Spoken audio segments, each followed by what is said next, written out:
High school head master వాళ్ళ అబ్బాయిని high school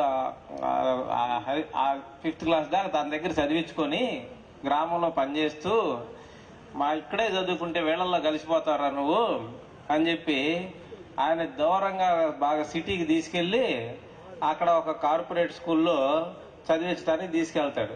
ఆ పిల్లవాడు, నానా నేను నిన్ను చూడందే ఉండలేను, అమ్మని చూడందే ఉండలేను, చెల్లెలను చూడందే ఉండలేనని ఆ మెట్ల మీద కూర్చొని ఏడుస్తాడు. నేను జారను, నేను ఇక్కడ రెసిడెన్షియల్ స్కూల్లో నేను ఉండను, నేను ఇంటికి తిరిగి రోజు మిమ్మల్ని నేను చూడాలా, నేనేం గోల్ చేయను నాన్న, నువ్వు చెప్పిన మాట వింటాను నాన్న, నన్ను ఎట్టయినా సరే ఇంటికాడ ఉంచు నాన్న, నా ఫ్రెండ్స్ ఉండారు, నేను అందరితో మాట్లాడుకుంటూ ఉంటాను అని అంటే వాళ్ళ నాన్న, నువ్వు పల్లెటూరులో ఉండి ఆ స్కూల్లో చదువుకుంటే ఏమవుతారా, నువ్వు వాళ్ళకులాగానే తయారవుతావు, కాబట్టి నువ్వు ఇందులో చదువుకుంటే నువ్వు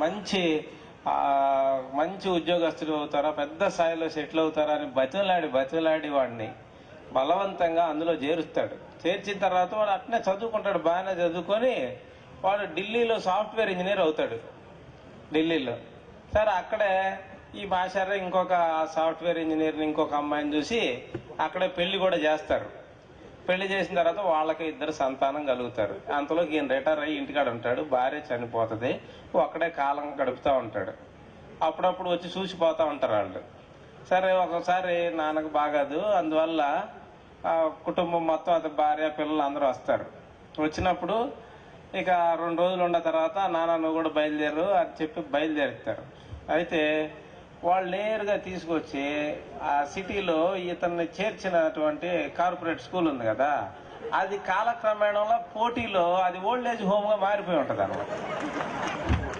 ఆడకు తీసుకొచ్చి ఆ మెట్లు వాళ్ళ నాన్నకు అర్థమైపోద్ది, నన్ను ఇక్కడ చేర్చడానికి తీసుకొచ్చాడని అర్థమైపోతే ఆ మెట్ల మీద, రే నేను నిన్నేం డిస్టర్బ్ చేయనురా, నేను నీ బిడ్డలను డిస్టర్బ్ చేయనురా, నేనేమి అడగనురా, నేను నువ్వేం పెడితే అది తిని ఒక పక్కన ఉంటారా, కానీ నేను ఈ ఓల్డ్ ఏజ్ హోమ్ లో ఉండనురా అని అంటే వాళ్ళ అబ్బాయి అంటాడు, నా కోసం కాదు, నేను ఉద్యోగానికి వెళ్తాను, నీ కోడలు ఉద్యోగానికి వెళ్ళిద్ది, పిల్లలు చదువుకోవడానికి వెళ్తారు, నీకు టయానికి ఎవరు టాబ్లెట్లు ఇస్తారు, టయానికి భోజనం ఎవరు పెడతారు, నీ భవిష్యత్తు కోసమే నాన్న ఇదంతా,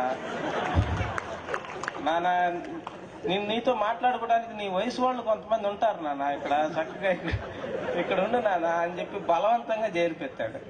అంటే నేను ఇటీవల ఒక 20 సంవత్సరాల క్రితం రిటైర్ అయిన ఒక హెడ్ మాస్టర్ కోసం ఆయనతో పని ఉండి ఆయన కోసం వెళ్తా, ఆయన ఎక్కడున్నాడని వెతుక్కున్నా. 20 సంవత్సరాలు అయింది రిటైర్ అయ్యి ఆయన. వెళ్తే అతను ఆడ ఓల్డ్ ఏజ్ హోమ్ లో ఉన్నాడు. ఆయన ఒక ఓల్డ్ ఏజ్ హోమ్ లో ఉన్నాడు, ఒక మంచి హెడ్ మాస్టర్, చాలా మంచి పేరు ప్రఖ్యాతులు ఉండే ఆయన. అలాగే వాళ్ళ పిల్లలందరూ కూడా చాలా విదేశాల్లో సెటిల్ అయిపోయారు.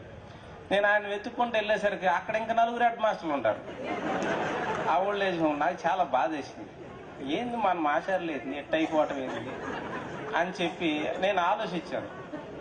అక్కడ వాళ్ళ పిల్లలందరూ కూడా బాగా సెటిల్ అయిన వాళ్లే.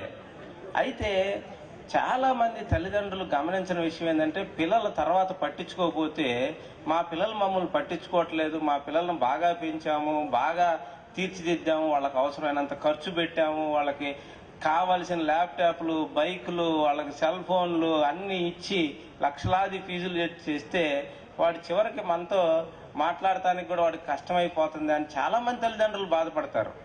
కానీ గమనించాల్సిన విషయం ఏంటంటే, ఎప్పుడూ బిడ్డలది తప్పు కాదు, తల్లిదండ్రులే వాళ్ళు పెంచేటప్పుడే వాళ్ళు లోటు చేస్తారు. ఎలా చేస్తారంటే, పిల్లలతో తల్లిదండ్రులు పెద్దగా మాట్లాడరు, ఊరికే ఇన్స్ట్రక్షన్స్ అన్నా ఇస్తారు, క్వశ్చన్లు అన్నా వేస్తారు. 2 ఉంటాయి, హోంవర్క్ చేసావా క్వశ్చన్,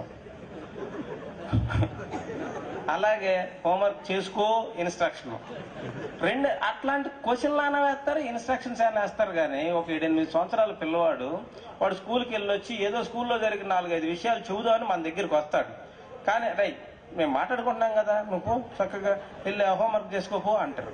వాడిని మాట్లాడినెవరు, వాళ్ళ ఆలోచనలు అనేది మనకు చెప్పనివ్వరు.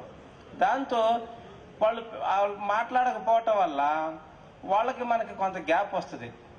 మనకి ఎప్పుడు వాళ్ళతో మాట్లాడాలనిపించింది అంటే, వాళ్ళు ఏదో ఇంటర్మీడియట్ అయిపోయి డిగ్రీలో చేరతారు, అప్పుడు బీటెక్ లోనో వాటిలో చేరతారు, అప్పుడు వాటి సంగతి మనకు సరిగ్గా తెలియదు.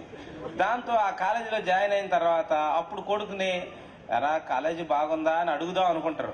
నాన్న కాలేజీ బాగుందా అని అంటే, నాన్న కాలేజీ అన్నా కాలేజీ ఇలానే ఉంటుంది, ఏంది అందులో నువ్వు అడిగేది అన్నట్టుగా వాళ్ళు సమాధానం అన్నీ కూడా కట్టెరగ తీసినట్టు సమాధానం చెబుతూ ఉంటారు. ఒకవేళ ఏమైనా మాట్లాడదాము అని వాడి దగ్గరికి వెళ్తే వాడు అక్కడ వాడు హాల్లో ఉన్నాడని మాట్లాడటానికి వెళ్తే వాడు బెడ్రూమ్లోకి వెళ్తాడు. కొన్ని బెడ్రూమ్లో ఉన్నాడని మాట్లాడటానికి వెళ్తే వాడు హాల్లోకి వస్తాడు. అసలు అప్పుడు మనం మాట్లాడదాం అనుకున్నప్పుడు పిల్లలు మాట్లాడరు. చిన్నప్పటి నుంచి తల్లిదండ్రులుగా పిల్లలకి ఇవ్వాల్సింది మంచి బట్టలు, మంచి ఫీజులు, మంచి భోజనం, మంచి వాహనాలు ఇవి కాదు. చక్కగా తల్లిదండ్రులు వాళ్ళ బిడ్డలకు ముచ్చట చెప్పాలా, వాళ్ళ గురించి చక్కగా మాట్లాడాలా. డబ్బులే కాదు దాచిపెట్టుకోవాల్సింది, ముచ్చట కూడా బిడ్డల దగ్గర దాచిపెట్టుకోవాలా. తర్వాత ముసలోళ్ళం అయిన తర్వాత ఇప్పుడు మన భార్యాభర్త ఇప్పుడు మాట్లాడుకుంటా ఉంటారు, బైక్ కొందాం అనుకుంటున్నారు అనుకోండి. 10 ఏళ్ల కుర్రోడు వచ్చి నాన్న మనం రెడ్ బైక్ కొనుక్కుందాం అంటాడు. రేపు మేము మాట్లాడుకుంటున్నాం కదా, పోయి హోంవర్క్ చేసుకో అంటాడు. ఒక 25 ఏళ్ల తర్వాత మనం ముసలోళ్ళం అయిపోయి రిటైర్ అయిపోయి ఇంటికాడ ఉంటాం. అప్పుడు వాడు భార్య మాట్లాడుకుంటూ ఉంటారు, ఏం కారు కొందామని ఆలోచిస్తూ ఉంటారు. అప్పుడు వాళ్ళ నాన్న, అబ్బాయి ఇప్పుడు కారు కొనుక్కోవటం అంత ఇబ్బంది ఏమో అని అంటే, నాన్న మేము మాట్లాడుకుంటున్నాం కదా, నువ్వు ట్యాబ్లెట్ వేసుకున్నావా అంటాడు. అంటే నువ్వు ట్యాబ్లెట్ ఈ ముసలోళ్ళు అయింది ట్యాబ్లెట్లు వేసుకోవటం కోసం, పిల్లలు అయింది హోంవర్క్లు చేసుకోవటం కోసం. ఇలా జరుగుతుంది. ఇందులో మొత్తం సమాజమే కాదు, చదువుకున్న మనం కూడా ఇరుక్కుపోయామనే విషయాన్ని గమనించాలి. చదువుకొని విద్యా వ్యవస్థలోనే పనిచేస్తున్నటువంటి మనం కూడా నిత్యం మనం లేచిన కాడ నుంచి కార్పొరేట్ విద్య, అందులో సగానికి సగం పెట్టుబడులు మనయ్యి. మరి ఎవరిని తిట్టుకోవాలి మనం? ఎవరిని తిట్టుకోవాలి చెప్పండి? ఎవరిని విమర్శించుకోవాలి మనం?